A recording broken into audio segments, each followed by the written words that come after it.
Vamos a empezar entonces el tema de conjuntos. Y lo primero que haremos es dar una lista de definiciones. Número 1, ¿qué es un conjunto? Un conjunto es una colección.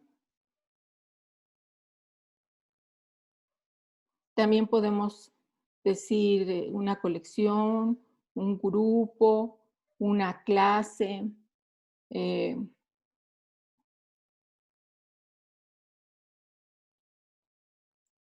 de objetos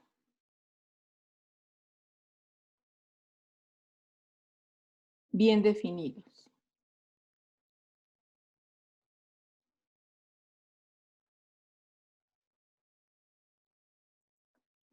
Esta definición de conjunto es un poco superficial, porque si ustedes se van a un diccionario, conjunto es una colección de objetos bien definidos.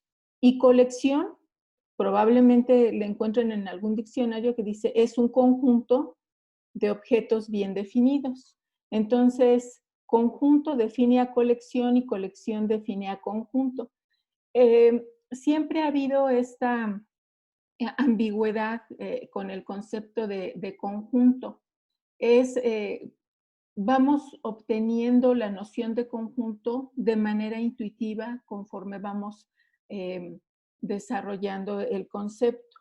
Esto de objetos bien definidos, en general, eh, es, lo que tenemos que hacer es determinar esa lista de objetos. Un conjunto puede ser, por ejemplo, una taza, un plato y una cuchara, un conjunto de 3 elementos y están bien definidos. Ahora también pueden ser, esos objetos podrían describirse con una característica en común. El conjunto de todas las personas en el planeta Tierra que tienen nacionalidad mexicana. Ese es un conjunto, ¿verdad? Y está bien definido. Eh, Dentro de los conjuntos, bueno, primero, eh, la anotación, ¿verdad? Eh, un elemento.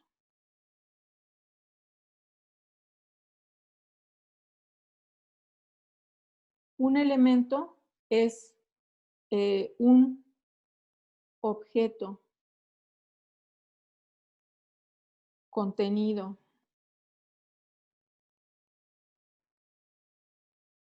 en un conjunto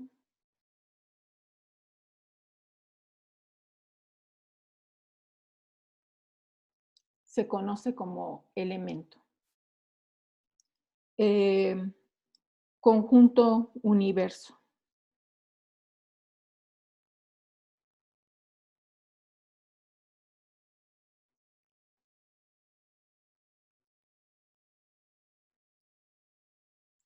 Se suele denotar por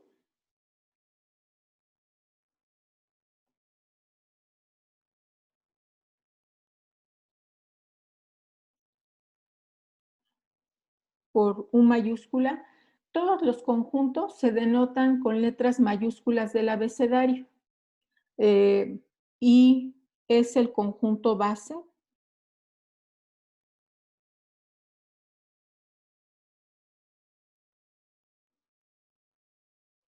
Base o conjunto de referencia.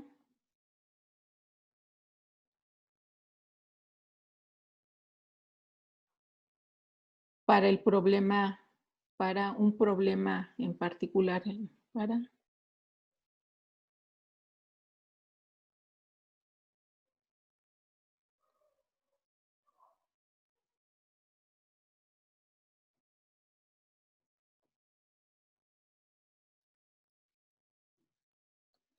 ese conjunto universo va a cambiar dependiendo de lo que en lo que estemos trabajando.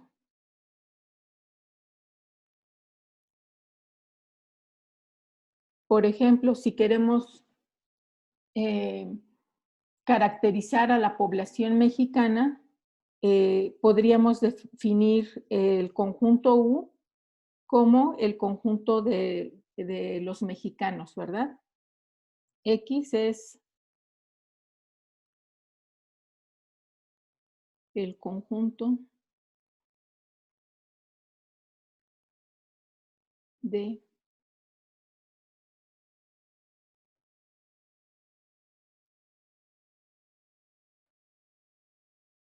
los mexicanos, pero por ejemplo, de todos los mexicanos en el planeta, pudiera ser que solo nos interesen los que viven en México.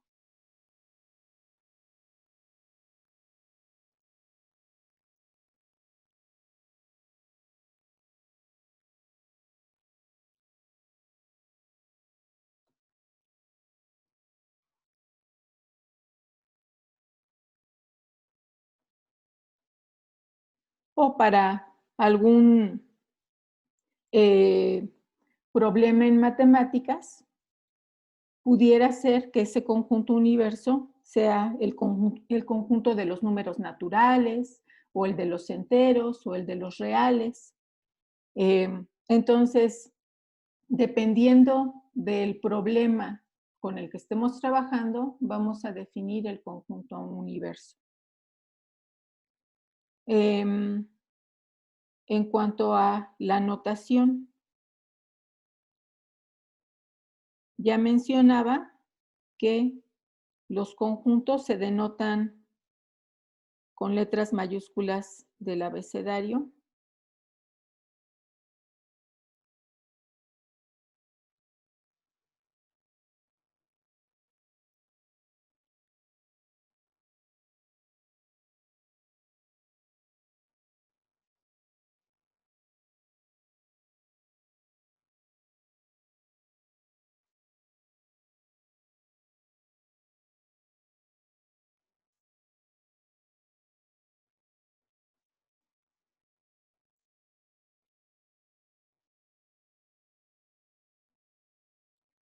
Eh, los conjuntos suelen definirse por extensión o por comprensión.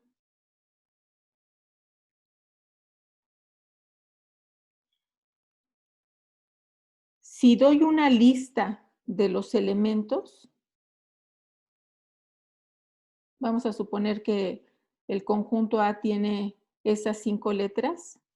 Este conjunto está definido por conjunto definido por extensión.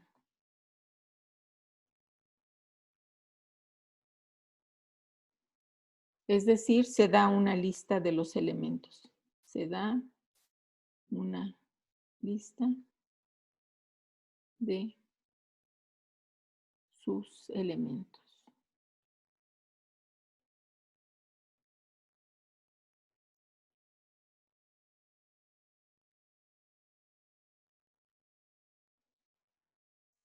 También se puede definir por comprensión. En este caso, se define una característica de la siguiente forma.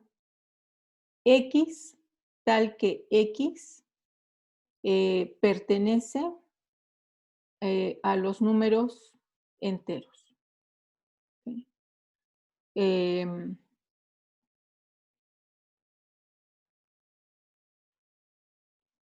También, en vez de esta línea vertical que significa tal que, se puede escribir así: X, tal que X pertenece a los enteros. Cualquiera de las dos formas es válida, son notación estándar, y aquí este conjunto está definido por comprensión.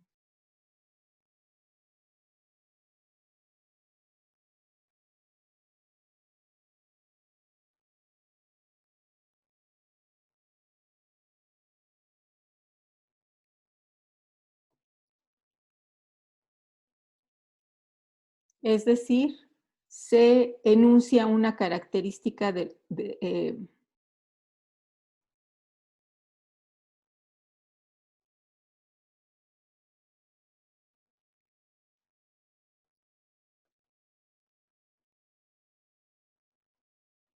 de los elementos.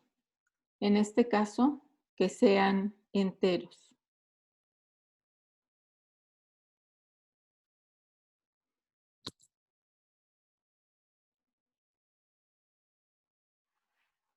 La cardinalidad de un conjunto.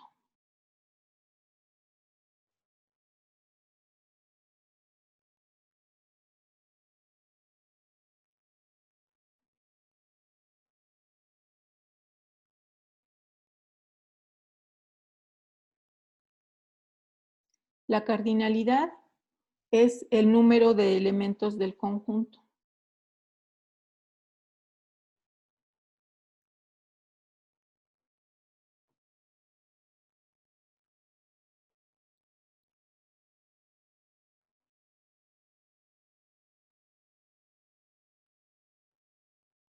Se suele denotar de esta manera.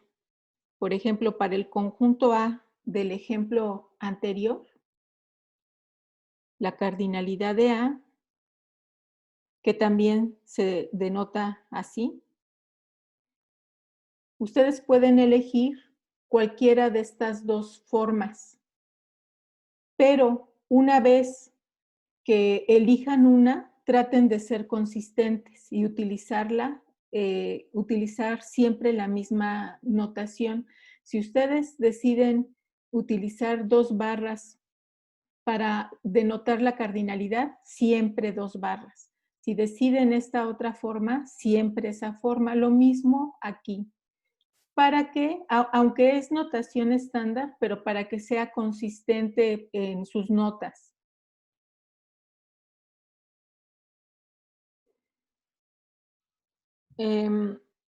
Ahora, hay conjuntos finitos e infinitos. Cardinalidad. Aquí. Hay conjuntos finitos e infinitos.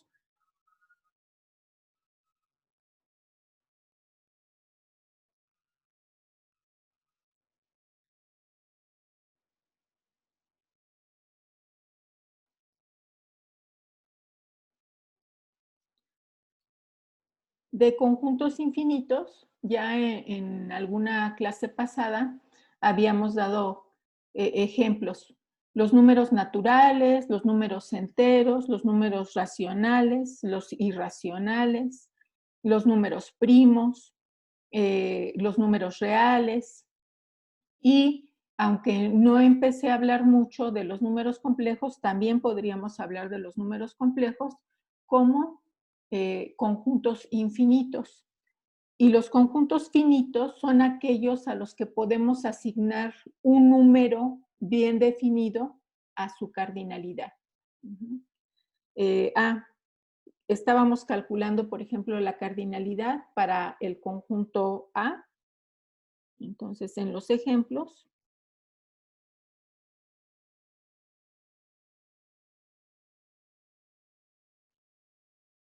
A es un conjunto finito.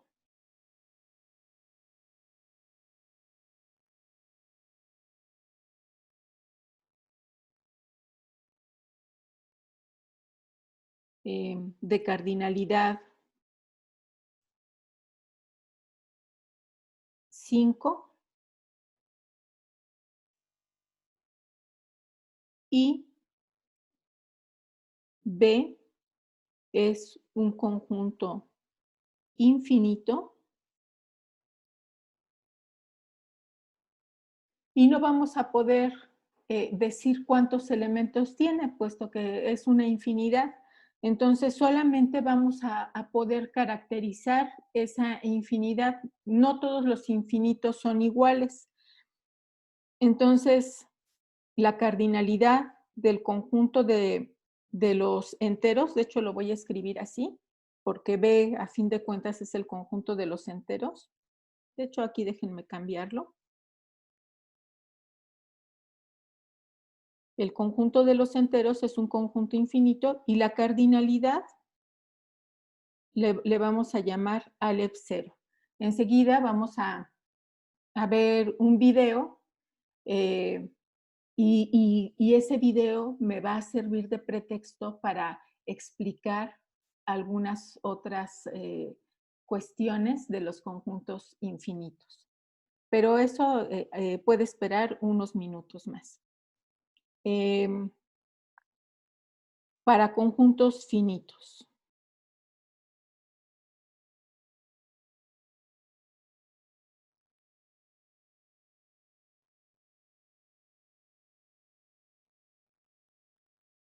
Tenemos, primero, la definición de subconjunto. Perdón, aquí me adelanté. Voy a escribir un poquito más abajo. Entonces, primero vamos a definir un subconjunto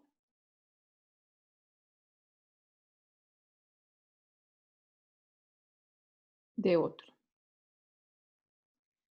Decimos que A es subconjunto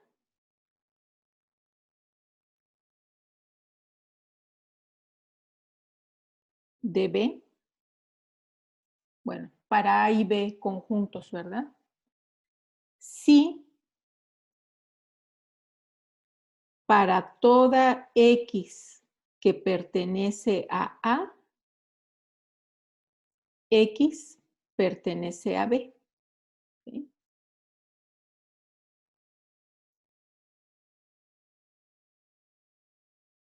Tenemos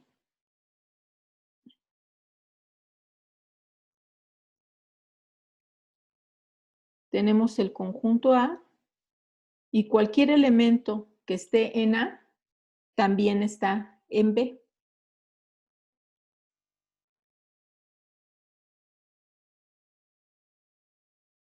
Denotamos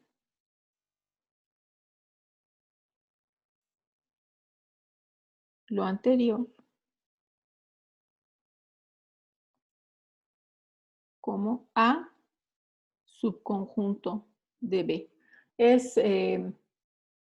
casi como una C, pero un poco más aplastada. Y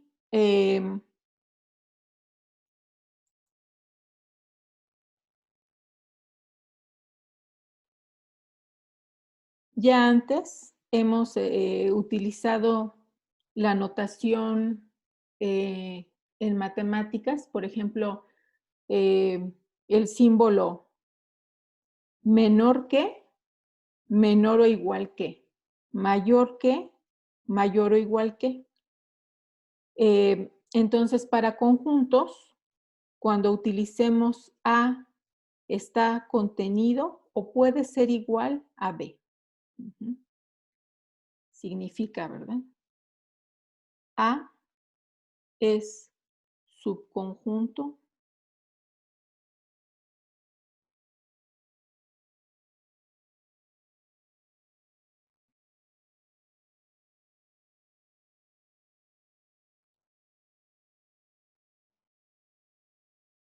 y puede ser igual a B.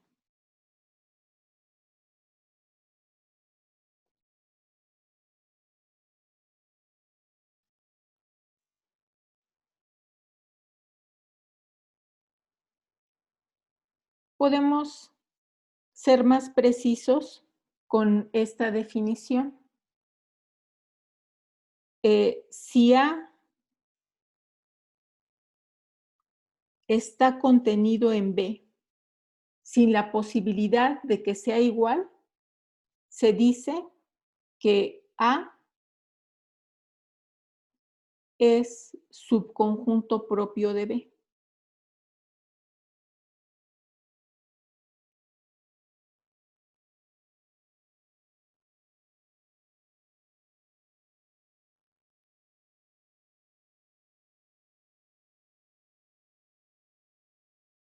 Si A es subconjunto de B, pero puede ser igual a B, se dice que A es subconjunto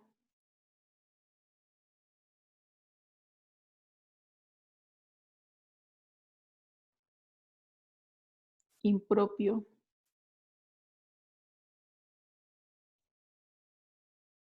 de B si A es igual a B.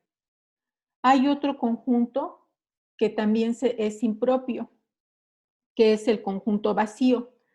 Van a decir, bueno, pero es que el conjunto vacío no necesariamente es igual al conjunto B. Se le llama impropio porque son dos casos, eh, dos casos distintos de los demás. Aquí A está contenido en B. Para todo elemento que está en A, ese elemento también está en B. En el caso del conjunto vacío, el conjunto vacío no tiene elementos, entonces la definición de subconjunto se cumple por vacuidad.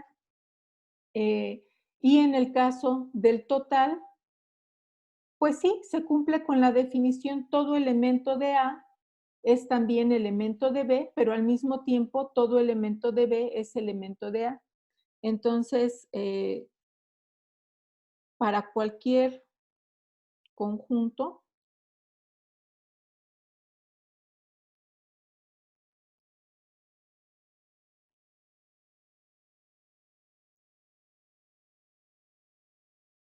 para cualquier conjunto le voy a llamar A. Ujú. Hay dos subconjuntos. Hay dos subconjuntos impropios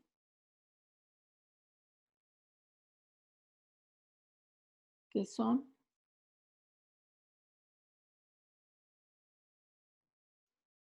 el mismo conjunto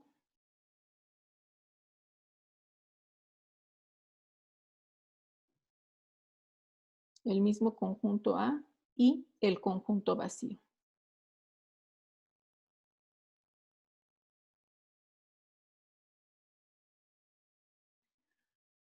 Y aquí, como parte de estas notas, me acabo de dar cuenta que no mencioné cuál es el conjunto vacío, pero ya en alguna otra clase había mencionado que el conjunto vacío se denota así o se denota así, pero no, aquí déjenme poner esa observación de todos modos. Aquí, observación. Conjunto vacío es el conjunto que no tiene elementos, ¿verdad? El conjunto vacío se denota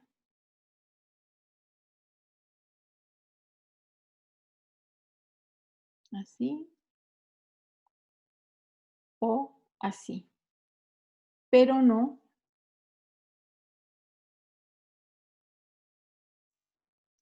de esta manera, ¿verdad?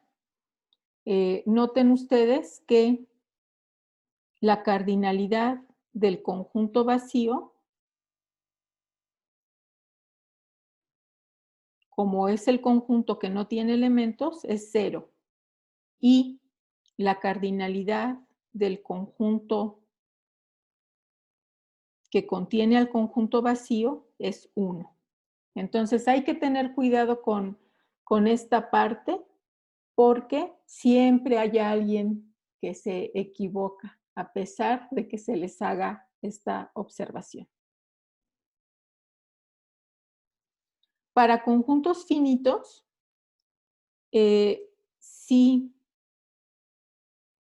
A es un subconjunto de B, ya no estoy haciendo referencia a los ejemplos, sino cualquier par de conjuntos A y B que cumpla con esta característica. Si A es un subconjunto de B, entonces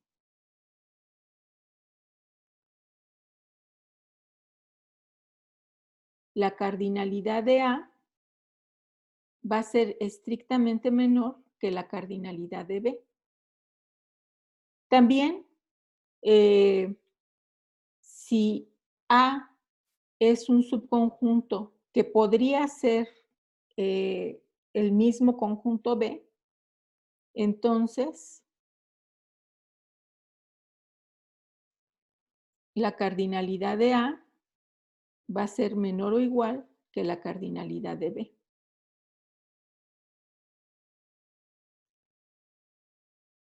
Cuando estamos utilizando este símbolo, en general significa A puede estar contenido completamente en B o A puede ser igual a B. Es estar contenido o ser igual. Em, Algunas veces nosotros conocemos cuáles son los elementos en A y en B, pero otras veces solo los estamos describiendo. Y entonces, en esas descripciones, aquí eh, consideramos la posibilidad de que los conjuntos pudieran ser iguales. Ahora, esta propiedad es válida para conjuntos finitos. Ahora la pregunta es, ¿y qué pasa para conjuntos infinitos?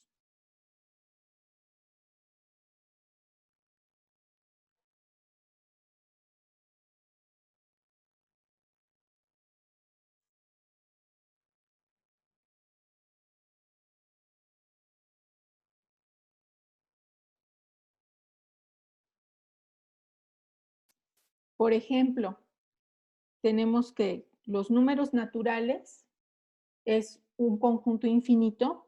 Sabemos que está contenido en los números enteros y que los números enteros están contenidos en los números racionales y que los números racionales están contenidos en los números reales.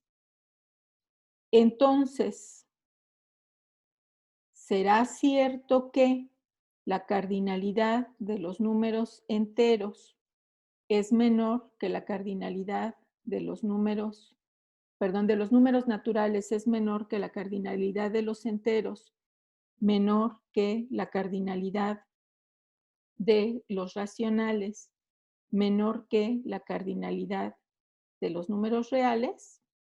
¿Esto será cierto?